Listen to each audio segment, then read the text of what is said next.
So when you're rebuilding your engine of your Solex or similar, then you might also want to restore your cylinder. This one, I've just cleaned it before starting shooting this video. Cleaned it with a metal brush, put some degreaser on it, scrubbed it really well. Afterwards I've dried it with the hairdryer to make sure that there's no water anywhere that would cause this to rust later on. So the next thing there is to do for this one is actually to paint it. And just before you paint it, really make sure that you have removed all the grease.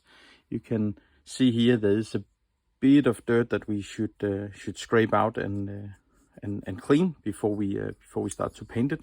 And also before painting it, then what I do is that I cover all of this up, this one and the bottom, with some masking tape or some similar to make sure that there come no paint in.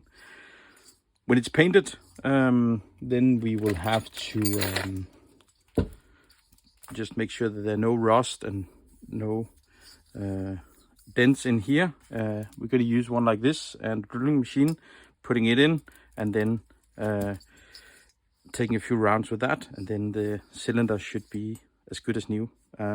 The paint you need to use have to be some special paint that can deal with the heat. I bought this one earlier. I used for another one, works pretty fine. Well, there are different brands and models and so on, but this one black is definitely going to make it for me. So I'll just put the masking tape and then we'll start paint it. So now we have covered up the openings of the cylinder, almost, at least here. Let's give that another one. So now it's time to paint, and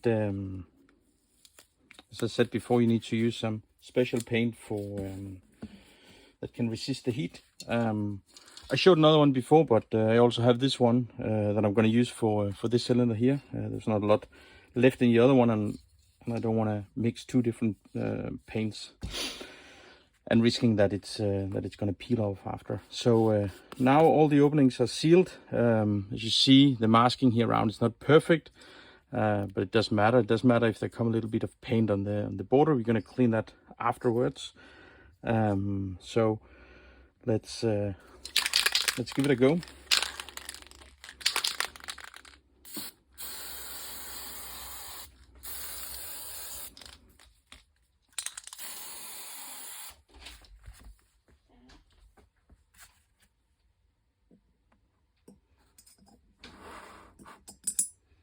Then we're going to use something like this to just turn. I'm going to give it another go.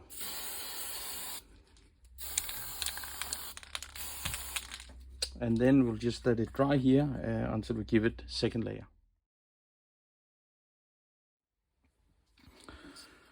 The paint on the cylinder have dried now, and it looks a lot better. Now it's time to just make sure this one is all flat, and then we're going to clean inside the cylinder as well, and then we can continue the mounting, put it on the engine block. First we're going to just clean the inside of the piston. We need a thing like this on a drilling machine, and we're just gonna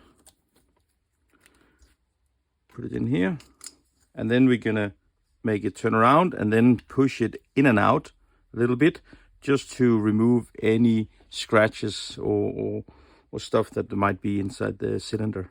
So just gonna do something like this.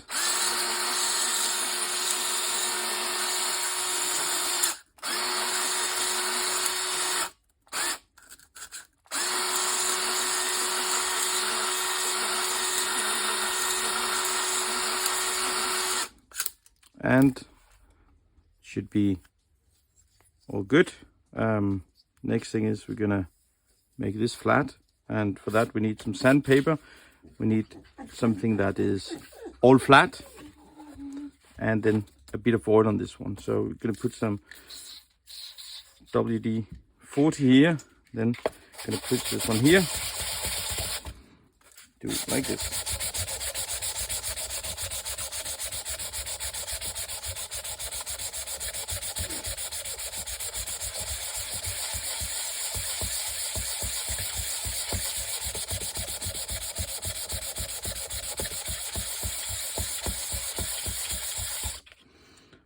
and gonna dry the oil off at the end. And we basically do this to make sure that there are no small scratches and stuff where there can come air in.